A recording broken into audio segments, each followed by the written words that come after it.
الله الرحمن الرحيم الذين آتيناهم الكتاب يعرفونه كما يعرفون أبناءهم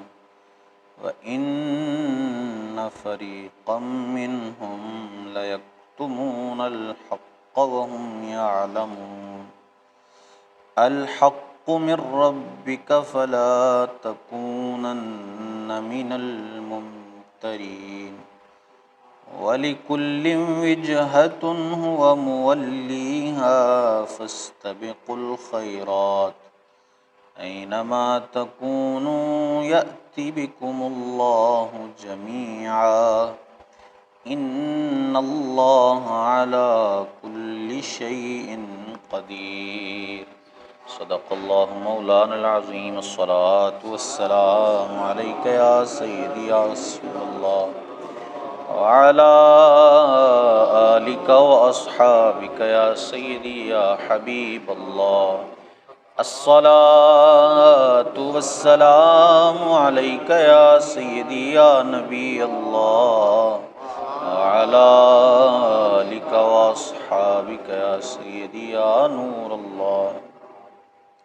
الذين آتيناهم الكتاب يعرفونه كما يعرفون أبناءهم، جنہیں ہم نے کتاب عطا فرمائی اور اس نبی کو ایسا پہچانتے ہیں جیسے آدمی اپنے بیٹوں کو پہچانتا ہے۔ وَإِنَّ فَرِيقًا مِّنْهُمْ لَيَكْتُمُونَ الْحَقَّ وَهُمْ يَعْلَمُونَ، اور بے شک ان میں ایک گروہ جان بوجھ کر حق چھپاتا ہے۔ یعنی اس آیت سے مراد یہ ہے کہ رسول اکرم صلی اللہ تعالیٰ علیہ وسلم کی اتنی واضح اور مدلل نشانیاں پچھلی کتابوں میں بیان کر دی گئی تھیں، توریت میں، انجیل میں، زبور میں اتنی واضح نشانیاں تھیں کہ یہ جو علماء تھے پچھلی امتوں کے، چاہے علماء یہود ہو یا علماء نصارہ عیسائیوں کے علماء، وہ رسول اللہ کو ایسے پہچانتے تھے جیسا آدمی اپنے بیٹے کو پہچانتا ہے۔ اپنے بیٹے کو پہچاننے میں جس طرح شک نہیں ہوتا، رسول اللہ کو پہچاننے میں بھی ان کو شک نہیں تھا، کیونکہ اتنی واضح نشانیاں ان کی کتابوں میں بیان کر دی گئی تھی۔ لیکن چونکہ ان کے دل میں حسد موجود تھا، اس لیے وہ ایمان لے کر نہیں آتے تھے۔ علماء یہود میں سے سیدنا عبداللہ ابن سلام رضی اللہ تعالیٰ عنہ مسلمان ہوئے تو حضرت عمر نے ان سے پوچھا کہ اس آیت میں جو اللہ نے فرمایا ہے کہ یہ جو پچھلے لوگ ہیں یہ اس نبی کو ایسے پہچانتے ہیں جیسے اپنے بیٹوں کو پہچانتے ہیں، تو اس کے بارے میں اس کا مطلب کیا ہے؟ تو حضرت عبداللہ ابن سلام رضی اللہ تعالیٰ نے فرمایا کہ اے عمر، میں نے رسول اللہ صلی اللہ علیہ وسلم کو دیکھا تو بغیر شک و شبہ کے پہچان لیا کہ یہ رسول اللہ صلی اللہ تعالیٰ علیہ وسلم اور اللہ کے آخری نبی ہیں، کیونکہ آپ عالم کتاب تھے، آپ توریت کے عالم تھے سیدنا عبداللہ ابن سلام۔ تو آپ کہتے ہیں کہ میں نے پہلی نگاہ ہی دیکھی تو سرکار صلی اللہ علیہ وسلم کو میں پہچان گیا کہ یہ وہی آخری نبی ہیں جن کے بارے میں ہماری کتابوں کے اندر ذکر کیا گیا ہے، تو آپ فوراً مسلمان ہو گئے۔ تو یہی اس آیت کے اندر بیان کیا گیا ہے۔ لیکن اگلے حصے میں فرمایا وَإِنَّ فَرِيقًا مِّنْهُمْ لَيَكْتُمُونَ الْحَقَّ وَهُمْ يَعْلَمُونَ، ساری نشانیاں جان کر، سارے معاملات دیکھ کر، لیکن ان میں ایک گروہ ایسا ہے کہ جو جان بوجھ کر حق چھپاتا ہے، جو جان بوجھ کر اللہ عز و جل کی بیان کردہ نشانیوں کو لوگوں کے سامنے بیان نہیں کرتا۔ الحق من ربک فلا تکونن من الممترین، اے سننے والے یہ حق ہے تیرے رب کی طرف سے تو خبردار تو شک نہ کرنا۔ یہ وہ قبلے کی تبدیلی والا معاملہ کہ جو قبلہ تبدیل فرمایا گیا یہ تیرے رب کی طرف سے حق معاملہ ہے، تو اس بارے میں تو شک میں نہ پڑنا، لوگوں کی باتوں میں نہ آ جانا، یہود و نصارہ کی فریب و دجل میں نہ آ جانا کہ یہ قبلے کی تبدیلی والا معاملہ تیرے رب کی طرف سے حق ہے، تو اس میں شک میں نہ پڑنا۔ وَلِكُلِّ وِجْهَةٍ هُوَ مُوَلِّيهَا فَاسْتَبِقُوا الْخَيْرَاتِ، اور ہر ایک کے لیے توجہ کی ایک سمت ہے کہ وہ اسی کی طرف منہ کرتا ہے، تو یہ چاہو کہ نیکیوں میں اوروں سے آگے نکل جاؤ۔ اَيْنَمَا تَكُونُوا يَأْتِ بِكُمُ اللَّهُ جَمِيعًا، تم کہیں ہو اللہ تم سب کو اکٹھا لے آئے گا۔ ان اللہ علی کل شیء قدیر، بے شک اللہ جو چاہے اس پر قادر ہے۔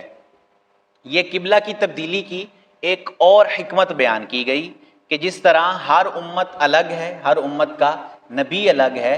اسی طرح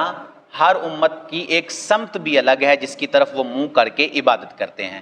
تو اسی لیے مسلمانوں کے لیے ایک الگ سمت یہود و نصارہ سے ایک الگ سمت مقرر کی گئی جس کی طرف وہ منہ کر کے نماز پڑھیں، کیونکہ وہ سب سے افضل امت ہے مسلمان، اور کعبۃ اللہ شریف سب سے افضل ہے کیونکہ یہ سیدنا ابراہیم علیہ الصلوۃ والسلام کا قبلہ ہے، تو اسی لیے مسلمانوں کا قبلہ بھی یہ مقرر کیا گیا۔ پھر کہا فاستبقوا الخیرات، تو اب نیکیوں میں ایک دوسرے سے سبقت لے جانے کی کوشش کرو، یعنی ہم نے قبلہ تبدیل کر دیا،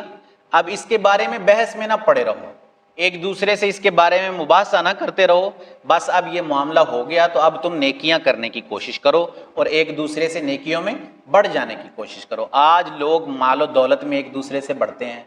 بڑا مکان بنانے میں ایک دوسرے سے بڑھتے ہیں کہ اس نے یہ مکان بنایا میں اس سے اچھا بناؤں گا، قربانی کے جانوروں میں دیکھ لیں وہ یہ لے کے آیا ہے میں یہ اس سے اچھا لے کے آؤں گا، تو مقابلہ کرتے ہیں صرف دکھاوے کے لیے۔ لیکن صحابہ کرام اور اللہ عز و جل نے جو حکم دیا ہے کہ تم مقابلہ کرو کن چیزوں میں؟ نیکیوں میں، نیکی کے معاملے میں ایک دوسرے سے آگے بڑھ جانے کی کوشش کیا کرو۔ جنگ تبوک کے موقع پر سیدنا عمر اپنے آدھے گھر کا سامان لے آئے اور آ کر سرکار کی بارگاہ میں، کیونکہ وہ قحط کا زمانہ تھا اور مشکل تھی مسلمانوں پر، تو سرکار نے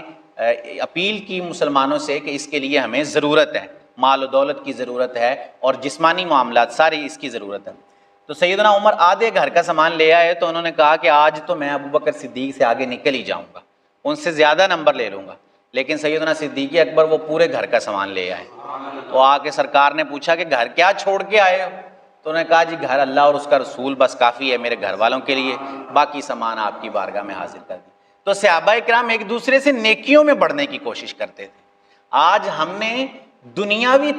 طور طریقے کو جو ہے وہ ایک دوسرے سے آگے بڑھنے کا ذریعہ بنا لیا ہے۔ ہم یہ کوشش نہیں کرتے کہ وہ نماز پڑھنے آتا ہے تو میں بھی نماز پڑھنے جاؤں، اس کو دیکھا دیکھی نیکی کی طرف نہیں جاتے، لیکن دیکھا دیکھی گناہ کے معاملے کی طرف چلے جاتے ہیں کہ اس نے یہ گناہ کا معاملہ کیا تو میں بھی یہ کروں گا، لیکن نیکی کی طرف نہیں آئیں گے۔ حالانکہ ہمارے اسلاف کا، صحابہ کرام کا، سرکار صلی اللہ علیہ وسلم کا اور قرآن میں یہ حکم ہے فاستبقوا الخیرات کہ نیکیوں میں ایک دوسرے سے آگے بڑھنے کی کوشش کرو۔ پھر آگے کہا اینما تکون یاتی بکم اللہ جمیعا، تم جہاں کہیں ہو اللہ تم سب کو قیامت والے دن اکٹھا کر لے گا، چاہے تم سمندر کی تہہ میں مر گئے ہو، ڈوب کر مر گئے اور تمہارا گوشت مچھلیوں نے کھا لیا ہے، لیکن وہ چاہے گا تو قیامت کے دن تمہیں وہاں سے بھی نکال کر لے آئے گا، کیونکہ ان اللہ علی کل شیء قدیر کہ بے شک اللہ ہر شے پر قادر ہے۔ اللہ عز و جل سے دعا ہے کہ اللہ عز و جل ہمیں عمل کی توفیق عطا فرمائے، آمین بجاہ خاتم النبیین۔